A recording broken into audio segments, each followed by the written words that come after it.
Hello everyone, welcome to the student.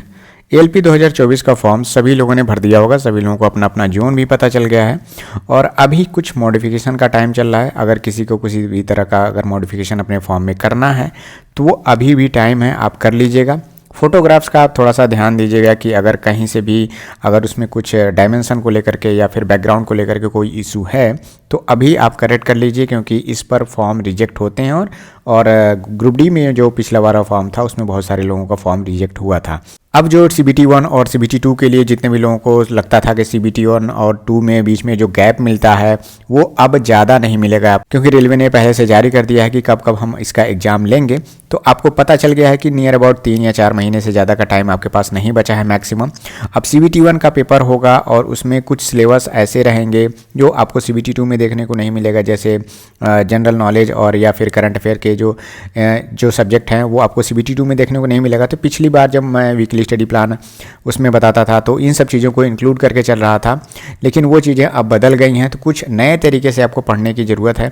और इस बीच अब ये जो वीकली स्टडी प्लान शुरू होगा वो आपको यूट्यूब पे कंटिन्यूस मिलता रहेगा और साथ ही साथ आपको ट्रेड भी लेकर के साथ में चलना पड़ेगा। तो इस सब का भी ध्यान रख के अब नए तरीके से ALP के 2024 के जो वैकेंसी है उसका वीकली स्टडी प्लान अब इसमें बताया जा रहा है। और जितने भी लोग बिगिनर हैं वो बहुत अच्छे से अगर वो तैयारी नहीं कर रहे थे तो इस प्लान के तहत अगर आप पढ़ते हैं तो आपका काम हो जाएगा, चीज़ें एकदम सटीक और एक अरेंज वे में चलती रहेंगी। तो अब वीडियो को शुरू करते हैं। और जो लोग अभी चैनल पे नए हैं चैनल पे बने रहिए, आपको डेफिनेटली फ़ायदा होगा। और ये सारी सीरीज जो आपको अब से देखने को मिलेगा, ये नया जो वीकली स्टडी प्लान है आपको यूट्यूब पे बिल्कुल फ्री ऑफ कॉस्ट मिलेगा। और इसका कुछ अगर कंटेंट PDF के फॉर्म में अगर देना होगा तो मैं एप्लीकेशन पे वहाँ पे दे दूंगा। तो सबसे पहले वीक का स्टडी प्लान शुरू करने से पहले कुछ बेसिक इन्फॉर्मेशन है जो आपके पास होनी चाहिए, जो आपके पास बुक्स हैं वो आपके पास होनी चाहिए। तो प्रीवियस ईयर क्वेश्चन पेपर का आपके पास कलेक्शन होना चाहिए। अब देखिए इसमें है कि पूरा पेपर का कलेक्शन आपके पास होना चाहिए। ऐसा नहीं है कि सिर्फ मैथ्स का कलेक्शन है और सिर्फ रीजनिंग का कलेक्शन है। आपके पास एक CBT 1 के जो पेपर हुए थे उसका कलेक्शन होना चाहिए और CBT 2 के पेपर का भी कलेक्शन होना चाहिए। तो CBT 2 का अगर आपके पास बुक है और क्वेश्चन पेपर है, नहीं अगर है तो आप ये बुक किरण पब्लिकेशन का है उसको आप ले सकते हैं, जिसमें CBT 2 में आए हुए क्वेश्चन थे और आपके ट्रेड के भी पेपर आपको देखने को मिल जाएगा इसमें। तो आप ये बुक ऑनलाइन भी ले सकते हैं, चाहे शॉप पे जा करके आप एक बार बुक को देखिए। इसके अलावा अगर आपके पास बुक है तो आप उससे भी कंटिन्यू कर सकते हैं। नेक्स्ट है मैथ्स का बुक। मैथ्स के लिए अगर आपके पास कोई बुक है तो आप उसको फॉलो करिए। लेकिन अगर मान लीजिए कुछ लोग हैं जो SSC की तैयारी कर रहे हैं और रेलवे का एग्ज़ाम देना चाहते हैं तो मैं कहूँगा कि चीज़ें तो सेम रहती हैं, लेकिन एक बार आपके पास रेलवे के ही प्रीवियस ईयर कलेक्शन का मतलब प्रीवियस ईयर क्वेश्चन का कलेक्शन का बुक आपके पास होना चाहिए। तो किरण पब्लिकेशन का बुक है, ये आप स्क्रीन पे देख रहे हैं। ये बुक चाहे तो आप मार्केट से परचेज कर सकते हैं, ऑनलाइन भी परचेज कर सकते हैं, जिसमें आप कोशिश आपको करना है कि मैथ्स का जो बुक है उसमें ALP के भी, NTPC के भी, ग्रुप D के भी प्रीवियस ईयर क्वेश्चन का कलेक्शन हो, क्योंकि जो 2018 में पेपर हुए थे उस तरह का पैटर्न सेम अब हो सकता है ना देखने को मिले और उससे अच्छे अच्छे क्वेश्चन देखने को मिलेगा। क्योंकि जो NTPC के पेपर हुए थे उसमें मैथ्स में अच्छे खासे क्वेश्चन आपको पूछे गए थे। ग्रुप D में भी अब चीज़ें बदल गई हैं। साइंस के जो पोर्शन है NCERT को ज़्यादा कवर कर रहा है, तो जितना ज़्यादा आप क्वेश्चन देखेंगे साइंस के भी जो प्रैक्टिस करेंगे तो वो आपको NCERT भी वहाँ से कवर हो जाएगी। उसके बाद से हम देखते हैं कि जनरल साइंस का बुक आपके पास कौन सा होना चाहिए। तो NCERT को आपको पढ़ के रखना है, क्योंकि ग्रुप D में बहुत अच्छा NCERT को कवर किया था और अब NCERT का पैटर्न चल चुका है। उसके बाद से लूसेंट सबके पास होना चाहिए। लूसेंट रखने का मेरा मेन मोटिव यही रहता है कि इसमें चीज़ों को बहुत ही एक करेक्ट वे में और बहुत ही नोट्स के फॉर्म में दिया रहता है। तो अगर आपको जैसे मान लूँ मैं कहूँ कि विटामिन्स के बारे में पढ़ना है तो आप विटामिन्स वाला पोर्शन पेज खोलेंगे तो उसमें विटामिन्स के से रिलेटेड एक ही पेज में 2 पेज में बहुत अच्छे से सारा डेटा दिया रहता है, जो 1 लाइनर फॉर्म में दिया रहता है। तो वहाँ एक जगह आपका रिवीजन भी हो जाता है, एक इंपॉर्टेंट डाटा का कलेक्शन भी रहता है वहाँ पे। तो आपको नोट्स के पीछे बहुत ज़्यादा भागने की जरूरत नहीं पड़ती है। पूरा पढ़ा है आपने और हो सकता है कि वहाँ से 5-6 लाइन आपके लिए इंपॉर्टेंट हो तो आप अपने पेज में अलग से लिख पाते हैं। तो इसलिए लूसेंट थोड़ा सा अच्छा नोट्स के फॉर्म में एक बुक है तो वो आपके लिए इंपॉर्टेंट होता है। उसके बाद से प्रीवियस ईयर क्वेश्चन का कलेक्शन होना चाहिए। प्रीवियस ईयर क्वेश्चन का एक बुक आपके पास होना चाहिए जिसमें जनरल साइंस में जितने भी रेलवे क्वेश्चन आए हुए हैं उसका कलेक्शन अगर आपके पास रहता है तो जब आप प्रैक्टिस करते हैं डेली 100 क्वेश्चन 200 क्वेश्चन, जब मैं वीकली स्टडी प्लान बताऊंगा तो उसमें कहूँगा जनरल साइंस के आपको लगभग हर एक वीक में 300 क्वेश्चन का आपको कलेक्शन करना ही करना है। उसके साथ ही साथ आपको यूट्यूब से सहारा लेना है पढ़ने के लिए जनरल साइंस को टॉपिक वाइज। तो वो सारी चीज़ें मैं अभी बताऊँगा कि कैसे आपको वीकली स्टडी प्लान में इन सब चीज़ों को करना है। उसके बाद से रीजनिंग का बुक बिगिनर हैं तो किरण पब्लिकेशन का ले सकते हैं, यूथ का भी ले सकते हैं, जो भी आपको सूटेबल लगे आप वो बुक आपके पास अगर है तो आप पढ़िए। नहीं तो रीजनिंग का बुक उतना ज़्यादा इंपॉर्टेंट नहीं मुझे लगता है, क्योंकि अगर आप प्रीवियस ईयर क्वेश्चंस का कलेक्शन आपने लिया हुआ कंबाइंड के फॉर्म में तो वहीं से भी आपका रीजनिंग का जो टॉपिक है वो सारा वहाँ से कवर हो जाता है। लेकिन किसी के पास है तो अच्छी बात है। नेक्स्ट है 5th नंबर का बेसिक साइंस एंड इंजीनियरिंग का। अगर आपके पास बुक नहीं है तो एसके झा का, रुक्मिणी पब्लिकेशन का, इन दोनों का में से कोई एक बुक ले सकते हैं। अगर आप लोग कई लोग एक साथ रह रहे हैं तो कोई 2 पब्लिकेशन का बुक आप अपने रख लीजिए। थियरी का पोर्शन भी इसमें कवर करना है तो ऐसी बुक लीजिएगा जिसमें जो बेसिक साइंस एंड इंजीनियरिंग में जो थियरी के जो पोर्शन है वो भी उसमें दिए हों। नेक्स्ट है ट्रेड बुक। ट्रेड बुक में सभी से मैं कहता आया हूँ कि हमेशा ITI का बुक ही आपको फॉलो करना है और उसी को आधार बना के ही अपनी तैयारी करनी है। अगर आपने बीटेक किया हो, डिप्लोमा किया हो, उससे कोई मतलब नहीं है। और ये पेपर सिर्फ क्वालिफाइंग है तो बहुत ज़्यादा इस पर टाइम मत दीजिएगा इस बार, क्योंकि सीट कम है, कंपटीशन ज़्यादा है। CBT 2 के पार्ट ए में आप जितना ज़्यादा स्कोर करेंगे वही आपके मतलब सिलेक्शन की संभावना को बढ़ाएगा। तो इसका आपको ध्यान रख करके सिर्फ उतना ही पढ़ाई करना है जितना आपका काम चल जाए, आपका ये पेपर क्वालिफाई हो जाए। करंट अफेयर में मैगजीन आपको कोई फॉलो कर सकते हैं, अरिहंत फॉलो कर सकते हैं, घटना चक्र ले सकते हैं, स्पीडी ले सकते हैं, प्लेटफॉर्म ले सकते हैं। इतना सारा पब्लिकेशन मार्केट में अवेलेबल है, लेकिन कोशिश करिएगा कि वो बुक्स आप लें जिसमें जो प्रीवियस ईयर में जो रेलवे को ध्यान में रख के अगर बनाती है तो बहुत अच्छी बात है। लेकिन करंट अफेयर का जो इशू है वो सारा में सेम ही रहता है, लेकिन PCS लेवल तक के, UPSC लेवल तक के करंट अफेयर्स को नहीं पढ़ना है आपको। वन लाइनर फॉर्म में जो करंट अफेयर्स हैं वो आपको पढ़ना है। अभी सारी चीज़ें मैं बताऊंगा, ये आपके पास होना चाहिए। ये हो गया कलेक्शन की बात। देखिए जो भी वीकली स्टडी प्लान मैं बता रहा हूँ, वीडियो भले ही थोड़ा सा लेंदी होगा, लेकिन आप इस हिसाब से अगर आप चलेंगे तो आपका काम हो जाएगा।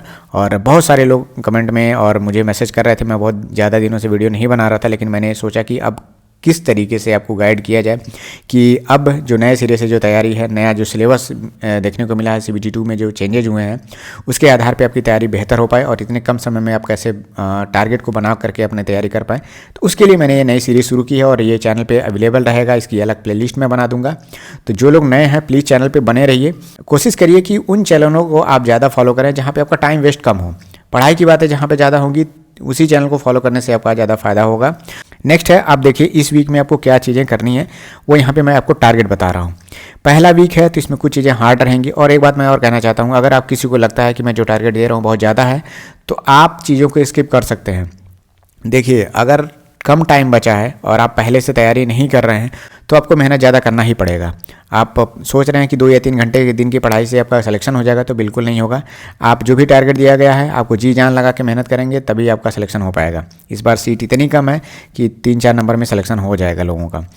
देखिए सबसे पहले आपको क्या करना है, इस वीक में आपको 10 प्रीवियस ईयर पेपर करने हैं। जो लोग पहले से मेरा वीकली स्टडी प्लान फॉलो करते थे तो अगर उन्होंने प्रीवियस ईयर पेपर का कलेक्शन मतलब प्रीवियस ईयर किए हुए हैं तो ये चीज़ आप इसको स्किप कर सकते हैं। लेकिन अभी जो लोग बिगिनर हैं उनको करना ही करना है।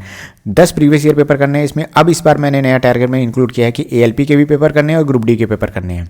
अब देखिए अगर ALP के 6-7 कर लेते हैं तो 2-3 आपको ग्रुप डी क्या करना है। ग्रुप डी करने का जो लेटेस्ट वाला पेपर हुआ है ये मैं कह रहा हूँ इसलिए क्योंकि साइंस का जो क्वेश्चन है वो ग्रुप डी में अच्छा खासा पूछा गया है। ALP में भी पूछा गया था, लेकिन साइंस का जो क्वेश्चन है ग्रुप डी में अच्छा पूछे जाने का उसको नोट भी करना है आपको। जो भी साइंस का जो पोर्शन है इसका वेटेज बहुत ज़्यादा है, इसलिए मैं कह रहा हूँ कि इसके जो न्यूमेरिकल्स हैं और इसके जो फैक्ट्स हैं उसको नोट करके नोट्स जरूर बनाइएगा। जितना भी मैं टारगेट दे रहा हूँ अगर आप नोट्स नहीं बनाते सिर्फ पढ़ते जाते हैं तो लास्ट में आपको बहुत नुकसान होगा और कम टाइम में आप रिवीजन नहीं कर पाएंगे। दूसरा है मेरा करंट अफेयर्स को लेकर के टारगेट रहेगा 2024 का जनवरी और फरवरी दोनों महीने का करंट अफेयर इस वीक में आपको कंप्लीट करना है। तो मेहनत आपको करना ही करना है, मैं पहले ही बता चुका हूँ, हैंड रिटन नोट्स के साथ। तो दोनों महीने का अगर आप करंट अफेयर लिखते हैं तो मुश्किल से मुझे लगता है कि आपको ज़्यादा पेज नहीं यूज करना है, 5 से 6 पेज में कवर कर लेना है। आप कहेंगे लोग कि हर एक चीज़ इंपॉर्टेंट है। हर एक चीज़ इंपॉर्टेंट है तो आपके पढ़ने का फ़ायदा क्या हुआ? इंपॉर्टेंट है तो आप कुछ चीज़ें आप अपने माइंड में मतलब कैप्चर भी तो करिए। ऐसा नहीं है कि जो भी चीज़ें किसी देश के राष्ट्रपति हैं आप उनका नाम लिखे जा रहे हैं। बहुत डिफ़िकल्ट है तो मत लिख लीजिए, लेकिन जो डाटा आप एक बार पढ़ रहे हैं तो कम से कम 10% आप उस बुक से अपने माइंड में याद भी करना है आपको। उसके बाद से जो डिफ़िकल्ट चीज़ें हैं आप उसमें लिखना है। लेकिन कुछ लोग क्या करते हैं, मैं देखता हूँ करंट अफेयर पढ़ते हैं और गलत तरीके से पढ़ते हैं और लगेंगे पूरी मैगजीन में से छाँट के लिखते रहेंगे। पता चला कि 50 पन्ने की मैगजीन है और 10 पन्ने का आपका नोट्स ही बन गया। तो जब रिवीजन करेंगे तो फ़ायदा ही क्या होगा, इतना भारी आपका नोट्स ही हो जाएगा। करंट अफेयर अगर आप स्किप करेंगे तो CBT 1 में बहुत अच्छे खासे लड़के जो है CBT 1 भी क्वालिफाई नहीं कर पाएंगे इस बार। और लोग सोच रहे हैं कि CBT 2 में नहीं आएगा तो करंट अफेयर बहुत हल्के में ले लूँ, तो ऐसा ना हो कि आप इसको बहुत हल्के में ले लें और इसके क्वेश्चन जो आपको 2-3 क्वेश्चन बन जाने चाहिए तो वो भी ना बन पाए और आप CBT 1 में भी इसी कारण से आप CBT 1 डिस्क्वालीफाई हो जाए। तो ये मैं नहीं चाहता हूँ। सबसे पहली प्राथमिकता अभी के मामले में ये होनी चाहिए कि CBT 1 आपको क्लियर करना ही करना है। तीसरा है जनरल साइंस। जनरल साइंस के 300 क्वेश्चन इस वीक में आपको कंप्लीट करने हैं। आपके पास एक बुक होनी चाहिए। मैंने पहले कहा कि जनरल साइंस जो क्वेश्चन आए हुए हैं रेलवे के, उसके कलेक्शन आपके पास एक बुक होना चाहिए और उस बुक से आपको 300 क्वेश्चन करने हैं। अब ये लोग कहते हैं कि अगर मैंने टॉपिक नहीं पढ़ा है तो मैं कैसे 300 क्वेश्चन करूँगा। देखिए, आपको करना ही करना है। 1 लाइनर क्वेश्चन डेटा आपको याद करना है। 300 क्वेश्चन देखेंगे, आपको 100 क्वेश्चन का डेटा भी अगर आपको याद होता है तो आपके लिए फ़ायदा करेगा। हर वीक में 300 क्वेश्चन करेंगे। अभी तो मैं पहले वीक में 300 दे रहा हूँ, अगले वीक से मैं 500 क्वेश्चन भी दूंगा। तो जो लोग कर पाएंगे, जो लोग नहीं कर पाएंगे तो वो पीछे ही रहेंगे। देखिए, जो मेहनत करेगा वही तो आगे बढ़ेगा। आप 300 कर रहे, कोई हो सकता है किसी हफ्ते में 1000 क्वेश्चन भी कर सकता है। तो 1000 क्वेश्चन करने वाला तो आपसे आगे रहेगा ही रहेगा। 1000 क्वेश्चन में 200 क्वेश्चन भी अगर वो सिर्फ रट पाता है या फिर उसका डाटा याद रख पाता है तो भी आपके 300 क्वेश्चन में 100 डेटा याद करने से जो आगे ही है वो। चौथा नंबर है पीरियडिक टेबल से रिलेटेड जितने भी क्वेश्चन हैं वो आपको याद कर लेने हैं। पीरियडिक टेबल में कम से कम 1 से 30 तक के एलिमेंट्स याद करने हैं। उसके अलावा भी जो एक्टेनाइड और लेंथेनाइड सीरीज के भी जो नंबर्स हैं कुछ आपको याद रखने हैं, कुछ इंपॉर्टेंट एलिमेंट्स हैं उसके भी सीरियल नंबर याद रखने हैं आपको। और संयोजकता को लेकर अभी कुछ जो क्वेश्चन पूछा जाता है वो याद रखना है आपको, क्योंकि ये टेक्निकल की तरह ही पेपर होता है इसका। तो पीरियडिक टेबल आपको यूट्यूब से भी देख करके कवर करना है। इसका PDF मैंने एप्लीकेशन में दिया भी है। टीथ का भी जो टॉपिक है इससे यूट्यूब से आपको कवर करना है। दांत से रिलेटेड जो क्वेश्चन आते हैं वो आपके कवर हो जाएंगे। ब्लड से रिलेटेड आपको यूट्यूब पे वीडियो देखना है, उसके क्वेश्चन आपको करने हैं। और 20 कम से कम डिस्कवरी जो खोज है उसको याद करना है आपको। इतना टॉपिक आपको याद भी करना है, मतलब देखना है, चाहे आप यूट्यूब से कवर करिए, बुक से कवर करिए, नोट्स बनाना है आपको। उसके बाद से 5वां नंबर है NCERT के क्लास 9th का 2 चैप्टर आपको कवर करना है। नोट्स आपको 4 से 5 पेज के ज़्यादा नहीं होना चाहिए, मैक्सिमम मतलब 3 से 4 पेज का अगर हो जाता है तो काम आपका हो जाएगा। इससे ज़्यादा नहीं आपको नोट्स बनाना है। 2 चैप्टर कवर करने हैं क्लास 9th के साइंस के। 6 नंबर है नंबर सिस्टम से मैथमेटिक्स में एक पहला है यूनिट डिजिट कवर करना है और LCM SCF कवर करना है। अधिक से अधिक 100 क्वेश्चन सॉल्व करने हैं। इसमें से बहुत सारे लोग ऐसे होंगे जो पहले से वीकली स्टडी प्लान जो द स्टूडेंट का वो फॉलो कर रहे थे, तो लगभग लोगों का ये चीज़ें कवर हो चुकी होंगी। तो अगर जिनका कवर हो चुका है वो ट्रेड का भी अपना पेपर थोड़ा सा पढ़ेंगे या फिर जो चीज़ें आगे की उन्हें पढ़नी है वो अपना लिख करके पढ़ेंगे। लेकिन जो लोग बिगनर हैं और जो लोग अब से चाहते हैं फिर से एक सिस्टमेटिक वे में पढ़ना, तो वो इन चीज़ को फॉलो करिए। और हर एक वीक में मैं कोशिश करूँगा कि 6ठे दिन में ही 6th डे में ही आपका दूसरा स्टडी प्लान आ जाए। इस बार मैं 7 वीक मतलब कह रहा हूँ कि वीकली स्टडी प्लान है, भले ही 7 दिन का कह रहा हूँ मैं, लेकिन 7 दिन से पहले ही मैं वीडियो अपलोड कर दूंगा। तो जो लोग साथ चल पाएंगे, होता क्या है कि कुछ लोग बहुत लापरवाही करते हैं और 7वां दिन 8वां दिन ऐसा आ जाता है, 2-3 वीक जब निकल जाता है तो सोचते हैं अरे यार मैं तो पहले वीक का ही अभी कवर नहीं कर पाया हूँ, तो वो लोग पीछे रह जाते हैं, फिर उनका पढ़ाई में मन नहीं लगता है। तो ऐसे ये आप अगर लापरवाही करेंगे तो 2 ही वीक बाद आप एकदम पीछे हो जाएंगे, तो फिर आप डिमोटिवेट होना शुरू कर देंगे। तो मैं चाहूँगा कि आप रामधारी सिंह दिनकर का ये कविता पढ़िए। इसका मैं एक ही अंश यहाँ पे दिया हूँ, इसका पूरा आप कविता आप जा कर के गूगल से सर्च करके पढ़ सकते हैं। ये बहुत ही मोटिवेटेड पोयम है और आपको एकदम अलग ऊर्जा भरेगी। और मैं चाहता हूँ कि इस बार भले ही सीट कम है, लेकिन जो लोग कम से कम सीरियस हैं, अधिक से अधिक लोग उसमें सिलेक्शन ले पाएँ। और अगर ये तैयारी आप करते हैं LP का जो भी वीकली स्टडी प्लान मैं बता रहा हूँ, तो आपका टेक्नीशियन की वैकेंसी में भी आपको फ़ायदा होगा। तो चीज़ें यही पढ़नी है। तो जो लोग टेक्नीशियन की भी तैयारी कर रहे होंगे, अगर सोचते हैं कि LP में चलिए नहीं होता है, तो टेक्नीशियन को अगर टारगेट बना के चलना है तो वो लोग भी इस वीकली स्टडी प्लान को जरूर फॉलो करिए। तो मिलते हैं नेक्स्ट वीडियो में। Thank you, all the best.